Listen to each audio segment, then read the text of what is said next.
bersyukur karena sampai celana dalam kamu pun itu Prudential yang kasih loh ke anak-anak. Bener ya? Karena kan kita kan boleh dibilang Feris kan direkrut, kami berdua kan direkrut dari nol di Prudential. Jadi benar-benar dari bayi sampai besar itu di Prudential. Jadi kita ya sangat ya kita boleh sangat bersyukur ya karena di usia kami yang waktu ketika kami masih muda pun kami tuh nggak nyusahin orang tua. Terus kami bisa mandiri secara keuangan dan bahkan kalau kayak sekarang kebetulan mami mertua saya juga sudah SAM teman-teman, maminya Feris ya. Jadi saya lihat mami mertua saya juga lihat di sini ada beberapa teman-teman yang usianya juga bukan usia lanjut ya kita bilang ya, tapi maksudnya yang sudah matang gitu ya. Kayak mami saya bersyukur banget karena mertua saya itu sangat mandiri secara keuangan. Dia punya supir, punya mobil sendiri meskipun tinggal dengan kita ya. Tapi mami itu di masa tuanya itu sangat mandiri teman-teman.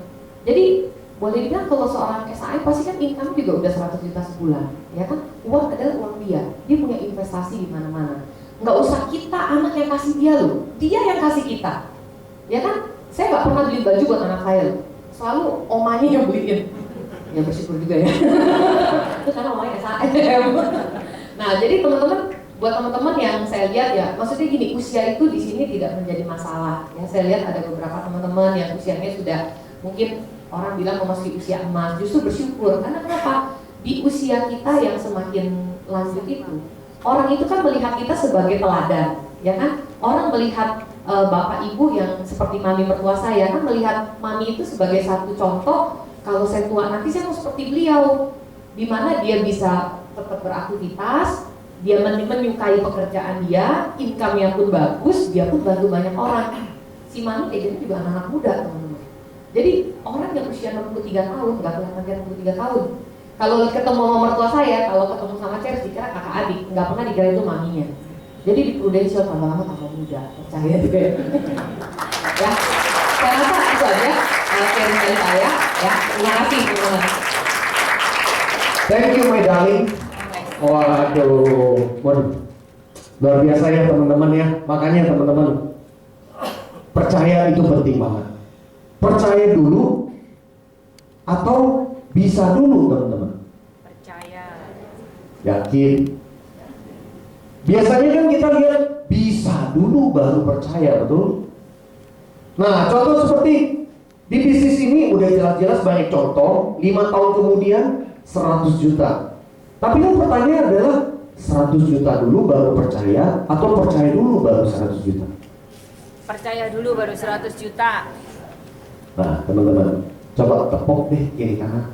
Friend, lu harus percaya dulu baru bisa tahu.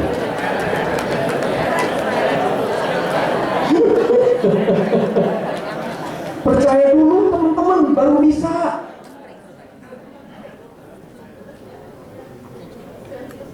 Percaya dulu, betul teman-teman ya. Impian bukan hanya untuk ditulis, tapi impian ditulis pun harus diyakini, dipercayain. Nah itulah yang kami alami teman-teman. Ya, sama nih waktu nasabah, teman-teman ceritain, wah Pak luar biasa, ini tabungan bagus. Ini tabungan 3 bulan kemudian standby-kan dana darurat ratusan juta. Bapak baru nabung sebulan, dapat kartu, dikasih fasilitas plafon ratusan juta. Terus nasabahnya bilang apa?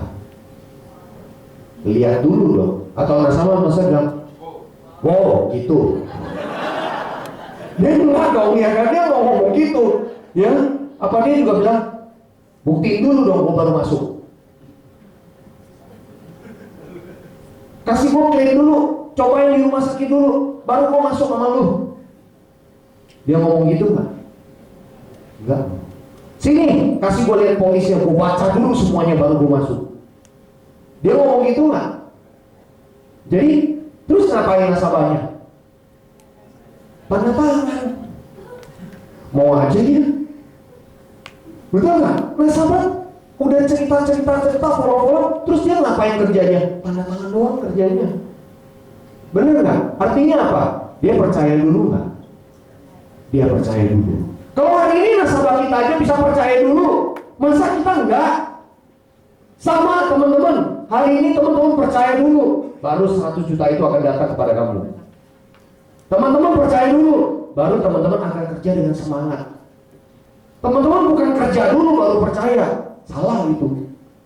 Ya, kerja harap bisa gitu loh ya kan. Tapi hari ini kita percaya dulu baru kita kerja teman-teman. Betul nggak teman-teman?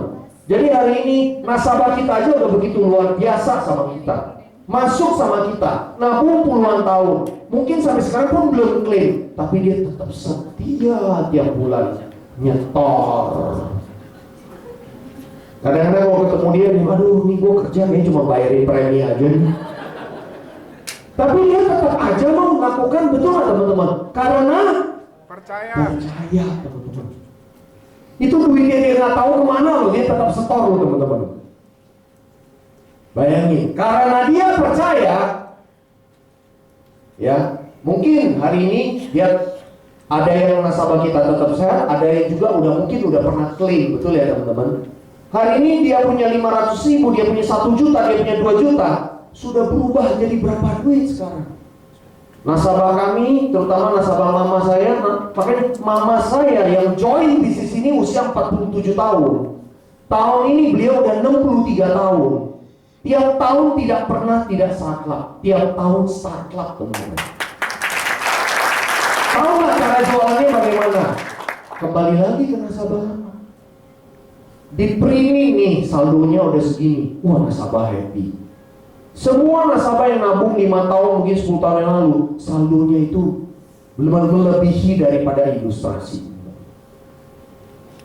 Jadi mereka happy, mereka tambah lagi, mereka naikin lagi, mereka upgrade lagi. Mau cari di mana lagi? Sebuah tabungan di mana kita masukin 500.000 1 juta, kita bisa mendapatkan sebuah polis yang udah disahkan secara hukum Indonesia, dinotariatkan, dan nilai polis itu bisa ratusan juta sampai miliaran. Mau cari di mana lagi kalau bukan di asuransi? Jadi bisnis kita itu memang bisnis yang luar biasa. Uang ratusan ribu jutaan nasabah kita itu bisa digandakan dalam hanya waktu beberapa hari, beberapa minggu saja, menjadi sebuah nilai yang begitu besar. Itu karena percaya. Jadi poin yang kedua penting ya teman-teman ya. Masih ingat film tadi ya? Dia begitu ya happy bahwa dia masih punya kesempatan untuk bisa dapetin wanita ini. Padahal chance-nya berapa? 1/100 juta. Tapi dia masih begitu semangat. Chance kita sebagai AM lebih gede nggak sih teman-teman dibandingin dia? Ya, oke, teman-teman ingat ya, percaya ya teman-teman ya. Nah ini tadi isu sudah sharing. Kasih tepuk tangan sekali lagi yang luar biasa ya.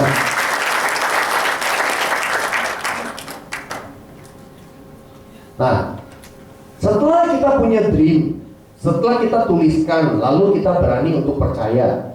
Apakah setelah itu terjadi? Enggak teman-teman. Harus ada usahanya, harus ada kerjanya. Waktu leader saya mengatakan, Ceris, pokoknya kamu setiap hari harus ketemu 2 orang, kamu ceritain rekening A dan rekening B. Berarti harus kerja teman-teman. Kerja untuk mewujudkan impian maupun keyakinan kita. Nah, jadi teman-teman pada saat itu saya masih bersyukur punya 4 roda. Ya, tapi 4 roda ini, Toyota Corona ini lahirnya sama dengan saya tahun 75 juga. Ya. Suatu hari saya mengalami kecelakaan di perapatan Citalen ya. Jadi waktu itu, nah makanya lah kalau lampu sudah kuning itu berhenti ya teman-teman. Jangan udah kuning ya terjang terus ditangkap polisi, alasannya Pak polisi bilang, Dek atau Pak, Bapak nggak lihat itu lampu merah? Lihat sih Pak, tapi tadi belum merah, masih merah muda Pak. Nah itu tuh saya prinsipnya seperti itu. Kalau kuning harus tancap gas. Nah itu prinsip dulu ya. Nah jadi tabrakan. Jadi saya tancap gas, yang dari sana tancap gas juga. Jadi tapi yang sialnya saya, kenapa? Karena dia hajar itu tulang mobil itu pas di kuping saya itu kencang sekali ya. Jadi mobil putar 180 derajat. Waktu saya keluar dari mobil, wah puji Tuhan nggak apa-apa. Tapi saya waktu keluar dari mobil saya langsung terjatuh, lemes kakinya, nggak bisa bangun. Dia mungkin semenitan gitu. Dan di sininya ini banget, pengen banget gitu ya. Nah, mobil itu akhirnya nabrak. Dia bilang oke, saya bayar. Dia masukin mobil ini ke bengkel Blitar ya, atau apa? Ketok Magic Blitar. Kenapa Blitar ya? Amin ya. Banyak ketok magic gitu di Blitar. Oh iya ya Pak. Sorry Pak. Benar-benar teman-teman ya. Setelah keluar dari situ, mobilnya itu penuh dengan magic teman-teman. Jadi ini teman-teman. Waktu saya jemput leader saya dengan mobil ini ya, musim hujan. Jadi mereka mungkin dempul atau apa jadi gampang keropos lagi ya. Jadi waktu saya jemput leader saya ini musim hujan ya, atas keropos bawa keropos, jadi dia di dalam mobil tapi celananya bisa basah. Kenapa? Karena netes, hujan gede itu benar-benar netes. Dan di bawah mobil itu kan saya tutup pakai karpet karet ya. Kalau dibuka itu kroposnya udah lumayan. Jadi jalanan bisa kelihatan di situ. Nah, jadi mobilnya kan rendah. Waktu saya masuk ke genangan-genangan air itu kadang naik, tapi dia juga turun karena kan ada lubangnya. Jadi sepatunya juga basah. Itu saya aneh sekali bilang. Saya ini naik mobil tapi celana bisa basah, sepatu pun bisa basah. Makanya dia bilang waktu saya anterin dia pulang airport, dia bilang, Ceris, waktu gue balik lu udah harus ganti mobil ya. Ya makanya jadi dreamnya waktu itu memang ganti mobil yang Panther Grand Royal itu ya. Nah, jadi teman-teman harus ada kata achieve. Achieve itu artinya kita itu bukan action aja, tapi achieve itu artinya kita tuh action cuma fokus gitu. Apa sih kita action ini mau capai apa? Makanya action yang achieve itu tuh sifatnya harus short term, medium term, dan long term. Mungkin teman-teman mau capai AM gitu ya, tapi sebelum capai AM, yang harus di-achieve apa dulu? Setiap hari harus ketemu 2 orang. Itu namanya achieve. Ketemu 2 orang presentasi ya, minimum punya omset 150 juta atau 30 nasabah, dan merekrut step pertama naik ke UM dulu. Nah jadi teman-teman sama, saya harus aktivitas dulu. Saya harus prospek. Nah, jadi bicara tentang mobil ini ya, mobil inilah yang menjadi saksi hidupnya kami. Dia ngikut kita kemana-mana. Kadang-kadang saya kalau ke rumah nasabah pun agak minder ya, parkirnya agak jauh ya.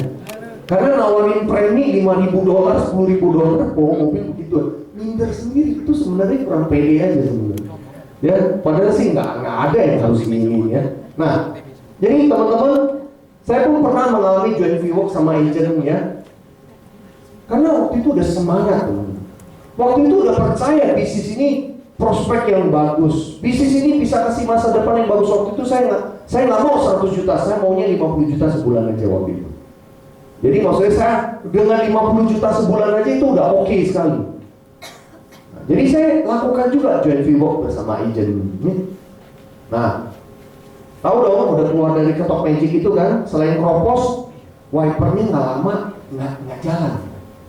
Mau ganti dinamo itu harus bayar 500.000, dan waktu itu saya nggak punya uang. Musim hujan, joint work sama agent. Keluar dari gedung Bank Bali waktu itu, langit udah gelap. Dalam hati saya udah berdoa, Tuhan tolong tahanlah hujanmu, selamatkanlah muka anakmu ini. Karena saya tahu ya kalau hujan itu ceritanya bisa, aduh, ya. Jadi jalan di Bundaran HI hujan udah nggak ketahan lagi, tumpah begitu kencang. Saya bawa mobil yang biasa begini sampai begini teman-teman. Dianya yang duduk yang tadi santai juga ikut-ikut saya begini karena dia lihat kaca, ya. Saya lihat kaca juga ya kan. Jadi sela-sela kaca itu kan kita masih bisa kira-kira mau stop atau jalan gitu ya. Saking kerasnya hujan udah nggak bisa lihat lagi, buram ya. Mau nggak mau saya harus buka kaca dan hujan itu masuk, ya kan. Saya ambil wiper itu langsung saya prek begitu sepanjang di jalan sampai tempat rumah nasabah. Dan orang itu pun nggak ada. Saya udah basah, setengah basah, manusia setengah basah. Jadi teman-teman, walaupun ya mungkin ada teman-teman yang lebih sulit, tapi setidaknya hari ini saya berdiri di depan Anda, saya bisa bersaksi. Waktu kita mulai bisnis ini, kita juga mulai dengan keadaan yang sulit, teman-teman. Bukan keadaan yang enak. Tapi waktu kita mulai menjalankan ini dengan apa adanya yang sudah Tuhan berikan, ya udah, ucap syukur aja teman-teman. Mungkin hari ini teman-teman belum ada kendaraan, belum ada motor, mungkin masih naik kendaraan umum, ya. Jangan lihat situasi sekarang teman-teman. Ya, waktu itu saya nggak mengasihani diri, ya. Mungkin agent itu berpikir, yuk bilang ini bisnis bagus, bisa 50 juta sebulan. Yuk ini wiper aja rusak, nggak ada duit ganti. Mungkin nggak ngomong ya mulut ya, tapi hati ngomong nggak ya kan? Ini parah bener gitu loh. Ya baru pertama kali gue lihat orang mainin wiper sendiri, nggak ada kerjaan ya kan teman-teman. Nah, tapi saya berbeda. Saya sudah mindsetnya udah percaya. Ya tetap maju aja gitu loh teman-teman. Makanya orang yang tetap maju dan melakukan, dia pasti akan mendapatkan rezekinya. Rezeki itu nggak kemana-mana, muter. Mungkin sekarang rezeki yang ini lewat gitu, tapi dia akan nanti balik lagi. Asal kita juga jangan berhenti. Nah, buktinya saya akan ceritain. Sampai satu hari Purdeca mengeluarkan kontes laptop. Tahun 96, udah ada yang pakai laptop belum di ruang? Nggak ada. Mungkin tahun 96 laptop pun orang nggak tahu itu makhluk apa. Toshiba keluarin laptop yang pertama itu namanya satelit. Satelit 105 dengan 110. Kontes yang juara 1 dapat 110, yang juara 2 105. Waktu keluarin itu kontes teman-teman, saya begitu semangat. Saya udah membayangkan diri saya itu bawa laptop, ya. Di depan klien langsung buka laptop aja, klien udah wow, ya kan. Ngomong sedikit langsung closing gitu. Saya imajinasinya sampai seperti itu loh teman-teman, ya kan. Wah ini keren bener, harus dapetin gitu. Kalau nggak salah harga tahun 96 laptop itu harganya masih puluhan juta. Tahun 96 puluhan juta mah gede nggak sih? Gede sekali teman-teman. Itu udah mungkin harga semotor atau apa itu ya. Nah, kejar, wah semangat, kejar. Nah, tahu nggak teman-teman, sampai di dua hari terakhir itu posisinya kita itu top 5. Ciut. Rasanya kayak antara dapat nggak dapat. Kayaknya udah mulai merasa laptopnya udah ada sayap terbang gitu. Hatinya tuh kayaknya udah turun banget gitu. Laptopnya terbang tinggi gitu ya. Tapi saya bilang nggak bisa, harus bisa. Ya, berdoa. Wah. Terus malam itu saya temenin tante saya, ada pelayanan. Terus biasanya saya anterin tante saya itu hanya di depan gang aja, gang siaga yang diangkat, depan gang. Tapi malam itu saya tergerak hatinya untuk anterin tante saya itu sampai di depan rumahnya. Berarti satu mobil harus masuk ya. Nah teman-teman tahu nggak waktu mobil itu masuk di depan dia udah di depan pintu, saya mau putar balik ya. Ban mobilnya jeblos ke gon. Jam 11:30 malam. Dia harus bangunin anaknya bangunin tetangganya. Mereka keluarin balok untuk angkat bannya. Bannya itu kayak jepit. Nah, setelah bannya keangkat, disuruh parkir, disuruh masuk, duduk di ruang tamu, dikasih minum. Sepupu saya yang cewek semuanya itu pakai daster, ya, pakai kacamata yang masih ngantuk-ngantuk itu, duduk juga semuanya di ruang tamu itu, dibangunin sama tante saya kan. Habis minum teman-teman, apa? Action teman-teman. Ya, langsung presentasi di depan mereka, ya kan? Ini sepupu saya benar-benar itu dia nggak pernah mimpi seperti itu kali ya. Tengah malam dibangunin, ya kan? Duduk, dipresentasiin, dan mau nggak mau dia tanda tangan semua itu semua teman-teman ya. Malam itu 4 case teman-teman. Nah, teman-teman, hasil dapat atau nggak dapat itu bukan yang paling penting. Yang paling penting dalam hidup ini adalah perjuangan. Usaha untuk mendapatkan itu yang lebih berharga. Itu yang kami alami, teman-teman. Misalkan contoh Agency of the Year, itu kan hanya sebuah title, itu juga hanya sebuah nama aja, betul ya. Tapi proses untuk mendapatkan itu yang bernilai. Laptopnya saya aja udah lupa. Agency of the Year aja saya juga udah nggak gitu ini gitu ya. Tapi yang melekat dan berkesan buat saya, yang menempel di hati buat kami berdua adalah proses perjuangan. Jadi teman-teman, proses perjuangan itu dimulai dengan actionnya teman-teman. Action untuk achieve.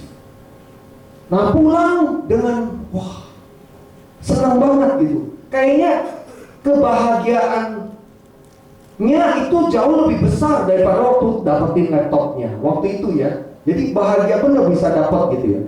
Dan akhirnya submit, seminggu kemudian diumumkan betul juara 2, dapat laptop yang Toshiba 105. It's like a dream come true, teman-teman. Jadi dream come true itu bisa come true, impian itu bisa terwujud terjadi. Itu karena ada perjuangan. Karena ada perjuangannya. Kasih tahu kiri kanannya, perjuangannya.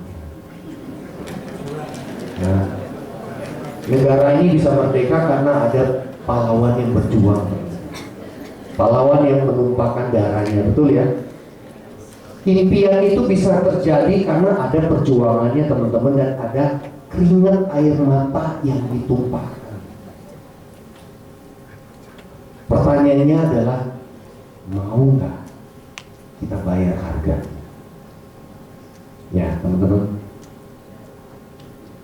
Akhirnya teman-teman di usia 26 tahun nyampe juga promosi jadi agency manager teman-teman ya, puji Tuhan.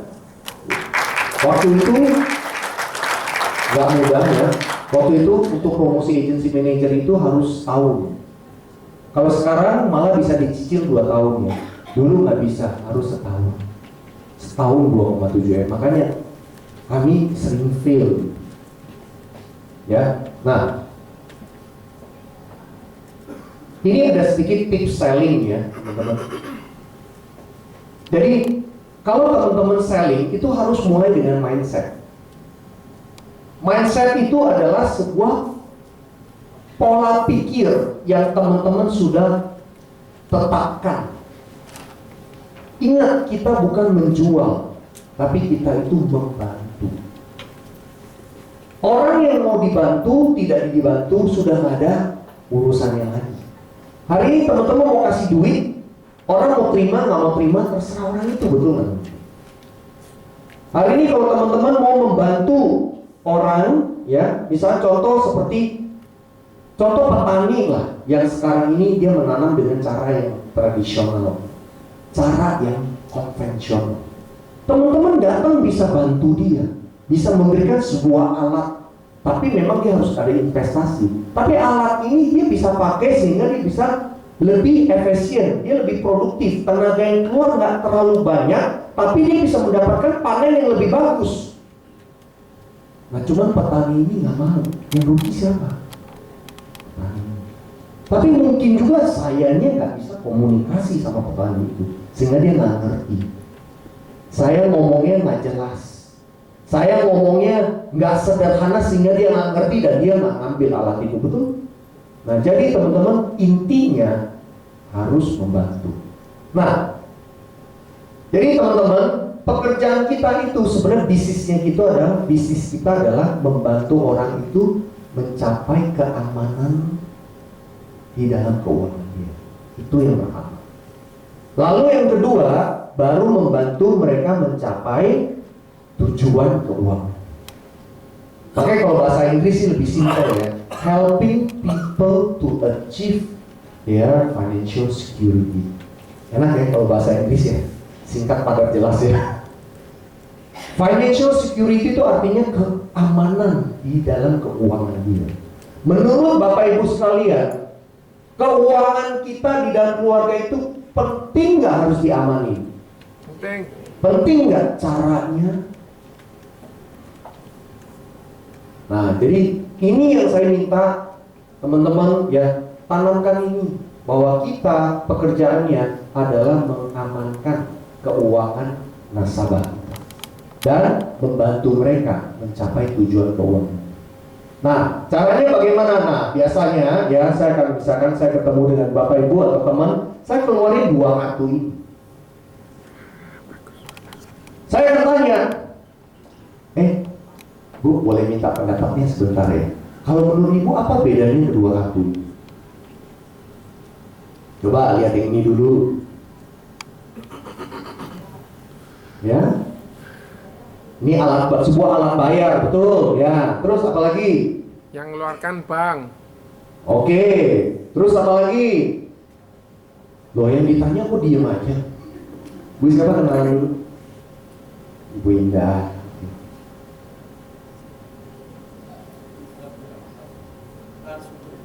Oh ya, peluang untuk hutang. Betul, bagus sekali ya. Berpeluang untuk punya hutang banyak, bagus ya. Terus apa lagi? Apa? Lifestyle, ya. Gaya hidup apa maksudnya ini? Gaya hidup sehat? Gaya hidup konsumtif. Ya. Tuh, ya. Nah, terus apa lagi yang kira-kira bisa kita lihat? Ya, intinya kartu ini memberikan kemudahan, gitu, memberikan kenyamanan. Ya, Bu Dewi ya, kartu ini membuat kita nyaman, ya kan? Betul kan? Waktu gesek kan ada sensasi kan, ser, ya kan? Tapi 40 hari kemudian ada sensasi juga, nangis. Saya pernah ngalamin loh. Satu kali itu benar-benar kita konflik suami istri. Saya waktu itu, saya orangnya memang lebih boros. Kalau istri saya orang lebih sederhana, ya kan. Nah, jadi waktu saya gesek, waktu pertama kali punya kartu kredit itu nggak kekontrol gitu. Tagihan datang langsung ngamuk. Saya seperti orang yang kayak orang baru terbangun gitu loh ya. Lihatin, aduh, iya, buset deh. Ini gua nih kayak orang apa ya, orang nggak sadar diri gitu loh. Sejak dari situ dalam hati saya udah benar-benar berjanji dan komit, saya nggak akan mau lagi seperti itu. Rasanya nggak enak. Mau nggak mau kan bayar. Waktu bayar itu memang sakit. Tapi yang lucunya sekarang ini dia diteleponin lagi, Bapak Ceris, Anda terpilih loh. Ya, Anda mendapatkan sebuah fasilitas VIP, ya kan? Cicilan Bapak itu bisa dicicilin lagi selama 12 kali, ya kan? Bunganya kecil, cuma 1% aja. Dasmu 1%. Iya kan? Waduh, ini orang ngomongnya begitu ceria, ya, suaranya begitu merdu. Dia nggak tahu kali ya, yang dia tawarin itu bisa ngikat saya sampai mati. Malah nyikat saya, betul nggak? Makanya satu yang paling nyata adalah nama saya itu ada di bawah. Makin digesek, makin utang, makin digencet saya di sini. Itu jelas perbedaannya. Dan di sini dia memberikan kenyamanan, kemudahan di masa senang. Nah, namanya hidup kan ada masa sulit, ada masa yang enak kan? waktu masa yang enak, masa yang sulit datang, bagaimana? Dia bisa memberikan kemudahan lagi? Tidak bisa. Nah makanya di dompetnya Bu Dewi jangan hanya punya kartu ini. Kalau hari ini Bu Dewi punya 5 kartu ini, bertobatlah Bu. Bu, saya punya kartu ini. Nah, Ibu lihat ini kartu bedanya apa dengan ini. Biasanya saya suka kasih, kalau saya lagi iseng, suruh orangnya pegang. Coba pegang-pegang, ini rasanya panas kan, padahal baru keluar dari pantat ya, pasti panas lah. Kartu ini kan saya nggak tahu sini, saya udah siapin taruh di kantong. Jadi dia pegang, pasti pegang yang satu panas, yang satu dingin kan, adem kan. Nah, Bu, coba lihat, nama saya aja udah nggak di bawah, di atas. Ditaruh di warna biru, artinya tenang. Tenang dengan apa? Namanya hidup, ada pasang, ada surut nih. Bu Dewi bisa lihat ya. Laut ini ada pasang, ada surut. Hidup ini kan ada senang, ada duka ya, ada sakit, ada sehat. Tapi sakitnya nggak pernah ketok pintu dulu. Nah, waktu terjadi yang namanya sakit, pertama yang terpikir di dalam Bu Dewi adalah apa dulu? Sorry nih Bu, kalau terjadi sakit kemarin Bu, pertama kali yang muncul di pikiran Ibu apa? Habisnya berapa? Ambil tabungan, berarti kan duit kan? Iya. Kalau kemarin biasanya kalau yang klien kita yang mengalami klaim sakit kritis ya, 2 aja. 1 biaya, kedua bisa hidup berapa lama. Kalau yang kritis ya. Nah kalau yang biasa kan dia pasti pikir biaya kan, nabung. Biaya itu Ibu tadi udah ngomong ngambil dari tabungan. Nah, Ibu lihat mutiara-mutiara ini adalah asetnya Ibu, aset yang keluarga Ibu. Nah sama, mutiara itu kan bisa terjadi, itu juga proses yang puluhan tahun, 5-10 tahun, betul ya Bu ya? Nah hari ini kita bisa punya rumah, bisa punya tabungan, bisa punya mobil, bisa punya tabungan dan sebagainya, itu juga nggak dalam semalam terjadi Bu Dewi. Berapa tahun nih Ibu kumpulkan? Cukup lama. Nah, dengan adanya kartu ini, asetnya Ibu akan dilindungi. Ketika masa sulit, kartu ini akan memberikan kemudahan dan kenyamanan buat kita. Bahkan di sini kita pun akan di-cover, diproteksi sampai usia 75. Kalau dilihat kedua kartu ini, penting nggak? Dua-duanya penting. Ketika masa yang normal ya, kita butuh juga kemudahan, kenyamanan daripada bawa cash kemana-mana. Untuk belanja bulanan kita bisa pakai. Tapi ketika masa sulit, kartu ini pun bisa memberikan kemudahan. Nah, Bu Dewi, hari ini kalau Ibu Dewi punya kesempatan bisa punya kartu ini, saya kasih gratis, mau nggak? Gak ada iuran tahunan, jaminan perpanjangan, ya, mau nggak Bu? Mau, oke, sip. Tapi saya boleh minta KTP-nya dulu, ya, Ibu. Saya proses dulu KTP-nya, dan setelah KTP-nya Ibu proses, masuk jadi nasabah, kartu ini akan gratis buat Ibu. Oke Bu?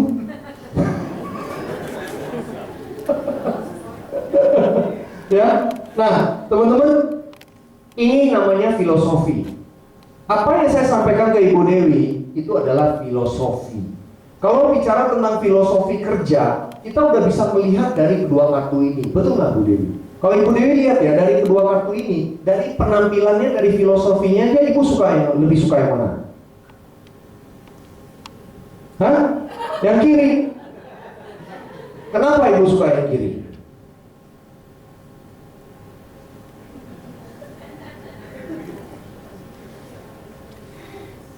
Oh, gimana? Kalau dari warnanya Ibu suka yang kiri. Kalau yang dari warnanya Ibu suka yang kanan. Nah, yang kanan, oh Ibu suka, iya betul. Iya betul, saya setuju. Makanya kita dua-duanya perlu. Pada saat masa yang normal, yang biasa, kartu ini memberikan kita kemudahan. Betul ya Bu ya? Tapi ketika masa sulit, kartu ini memberikan kita kemudahan juga. Dua-duanya perlu. Nah makanya Bu Dewi udah punya kartu ini belum? Sudah punya ya? Oke, ya. Mama udah punya belum? Papa udah belum? Adik? Hah? Kalau satu keluarga sudah. Ibu sudah jadi agen belum? Oh sudah. Ingat ya, kalau nasabah sudah, tanya keluarganya sudah belum? Papa mamanya sudah belum? Kalau semuanya sudah, ibu sudah jadi agen belum? Kalau dia belum jadi agen, udah waktunya teman-teman rekrut dia. Betul nggak teman-teman ya? Oke, setuju ya? Jadi hari ini teman-teman lebih bangga mana? Menjual utang atau menjual rasa aman? Yang mana? Menjual hutang atau rasa aman? Orang yang jual hutang aja begitu profesional dan begitu semangat, betul nggak? Nah teman-teman menjual rasa aman ini semangat gak? Masa ditolak sekali aja langsung loyo. Teman-teman tahu nggak sih orang yang jual kartu kredit ini, jual hutang itu? Waduh, begitu semangat, betul nggak? Ya. Pokoknya kalau dia berdiri, kita respon sedikit langsung gimana? Langsung minta KTP. Dan kita ini juga begitu gampang kasih KTP-nya ke dia ya. Nah, jadi ini sebenarnya adalah pekerjaan kita itu adalah sangat mulia, yaitu membantu orang merubah dia punya mindset. Jadi oke nggak teman-teman? Teman-teman bangga nggak? Bangga. Filosofi ini luar biasa teman-teman. Ya, kalau saya lihat dari kartu. Coba kita lihat kartu asuransi manapun ataupun kartu kredit manapun, ada nggak filosofinya yang sedalam ini? Makanya teman-teman kalau mengerti filosofi apa yang kita kerjakan di bisnis ini, itu teman-teman pasti sukses, saya yakin. Karena teman-teman merasa sesuatu yang bernilai itu yang kita berikan kepada nasabah, betul nggak teman-teman? Setiap proposal yang kita cetak, kita bawa ke nasabah, itu nilainya ratusan juta. 10 ilustrasi udah miliaran, betul nggak? Itu berharga sekali, bernilai sekali.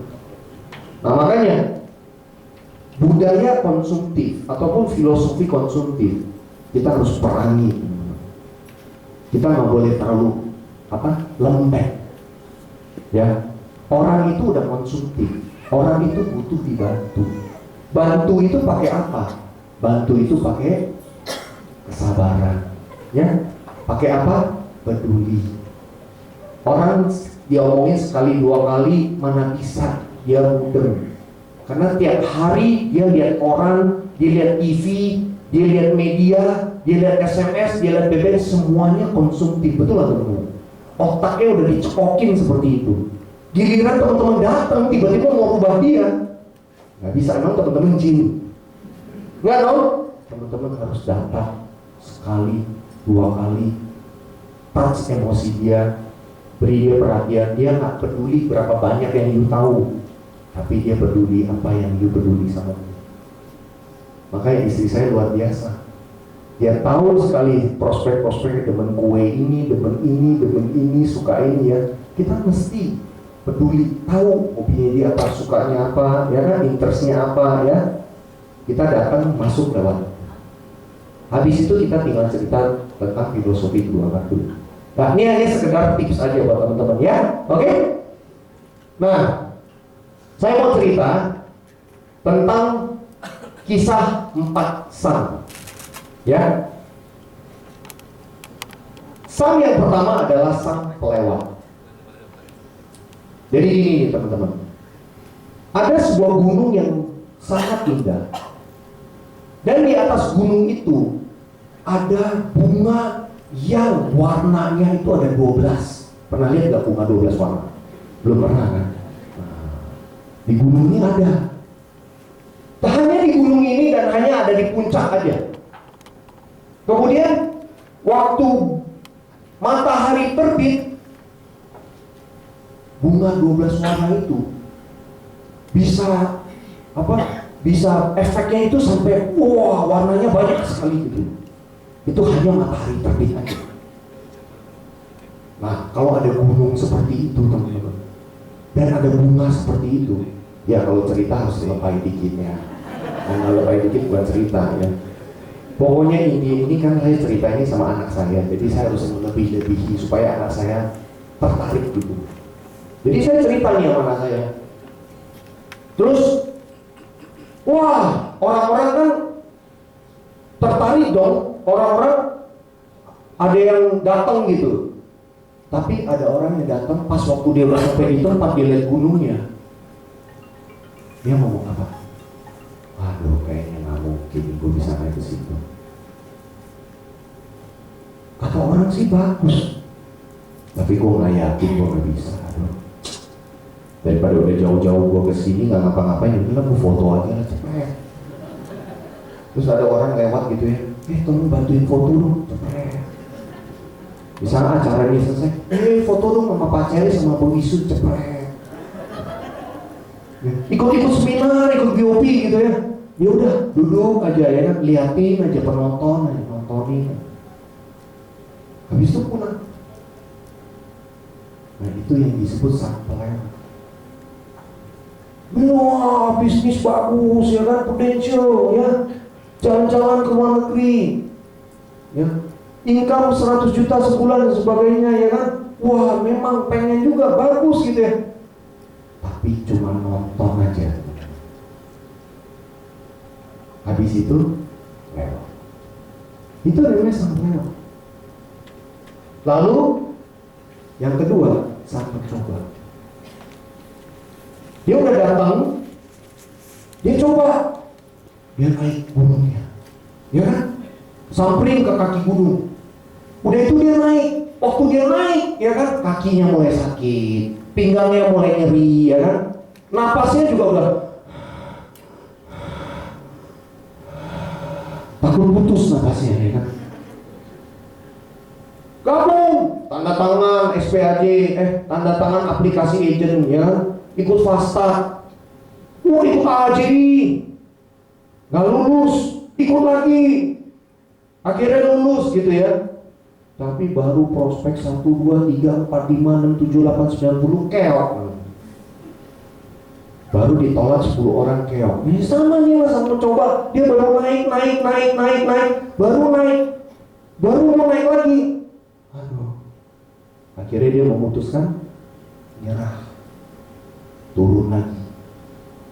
Waktu dia turun, dia buru-buru cari yang tadi sang kelewat, terus gabung, bikinlah pesta kegagalan. Reuni. Wah memang susah bener. Wah mana mungkin ya kan. Lu tau gak waktu gua naik, wah ini udah gak mungkin ya kan, capek bener ya kan.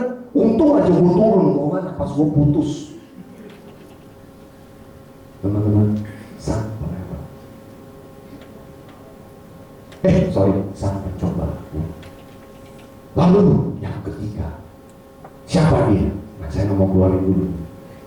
Ini ada orang nih ya, dia udah naik, wah luar biasa. Dia naik lagi, wah penolakan dihadapi ya kan.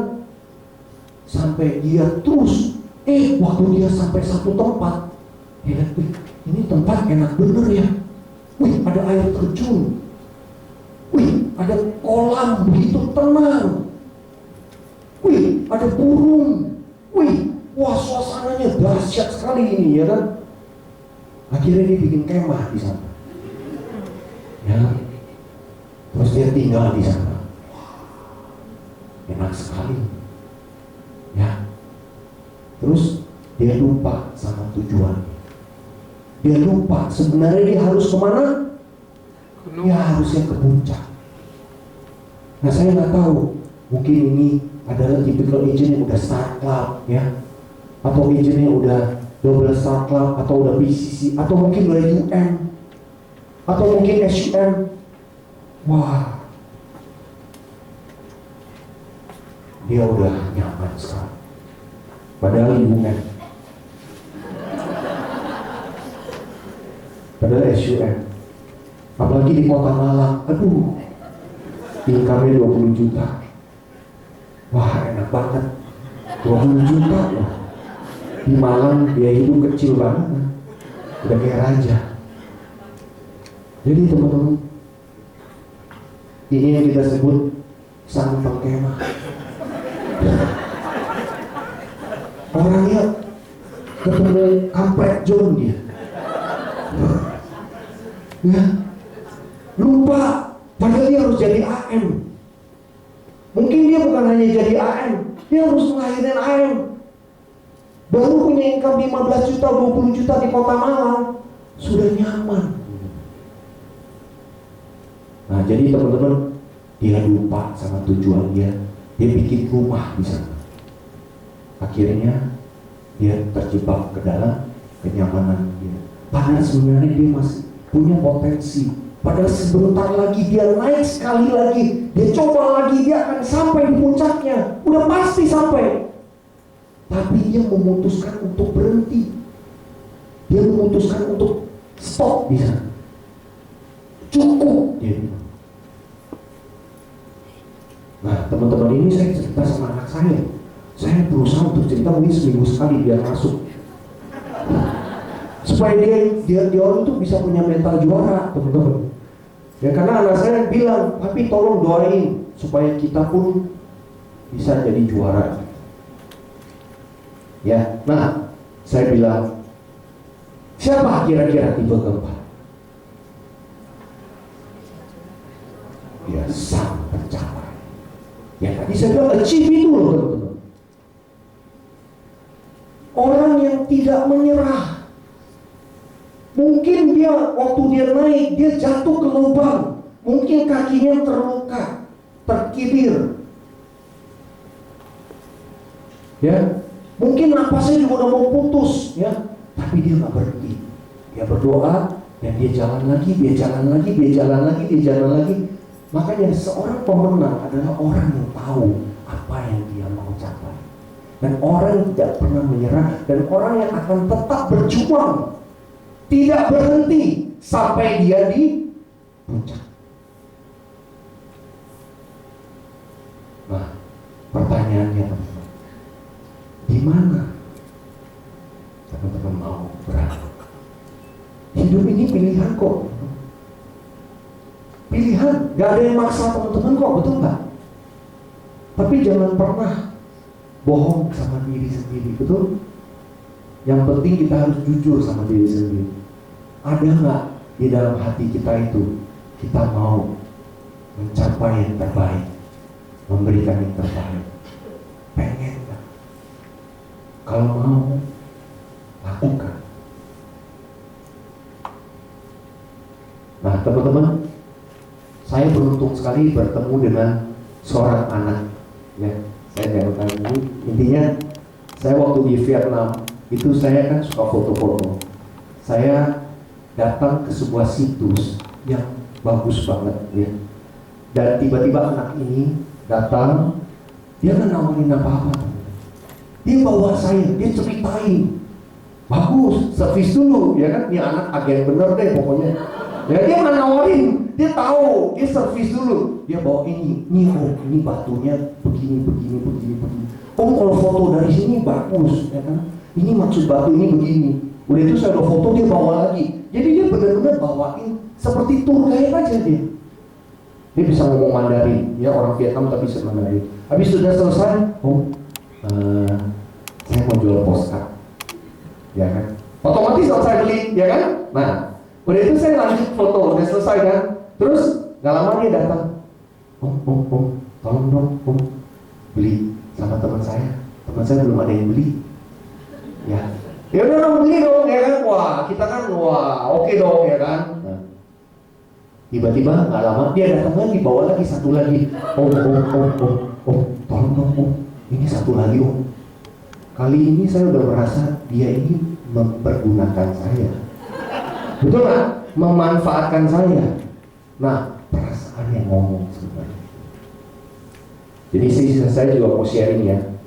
Hari ini kita di Prudential diberkati. Sebenarnya ketemu anak kayak begini, kan kesempatan memberkati dia. Tuh hari ini berapa duit nih kamu bagi? Bagus dong, kayak pos dong, betul nggak ya? Ini urusan postcard aja saya sensitif gitu loh. Ya, saya bilang, aduh, udahlah, tolonglah last one ya, saya bilang. Maksudnya udah terakhir, aku bilang ya, pokoknya aku bilang last time lah, saya bilang ya, pokoknya terakhir. Oke, udah. Saya pikir udah beres gitu loh. Nah, dia datang nih bawa temennya satu lagi. Dia sodorin di depan saya. Saya bilang no. Saya tegas loh teman-teman. Udah kesel gitu, merasa terganggu gitu loh. Ya, sebenarnya saya dari kejadian ini saya juga belajar lah. Saya nggak boleh punya sikap seperti ini, ya kan? Nah ingat teman-teman, lain kali kalau ada yang minta sama teman-teman kesempatan, teman-teman kasih aja ya, jangan perhitungan ya. Nah, saya memang perhitungannya saya tuh kesel aja merasa dimanfaatin. Saya orangnya nggak suka kalau dimanfaatin gitu ya. Nah, akhirnya saya bilang, no, ini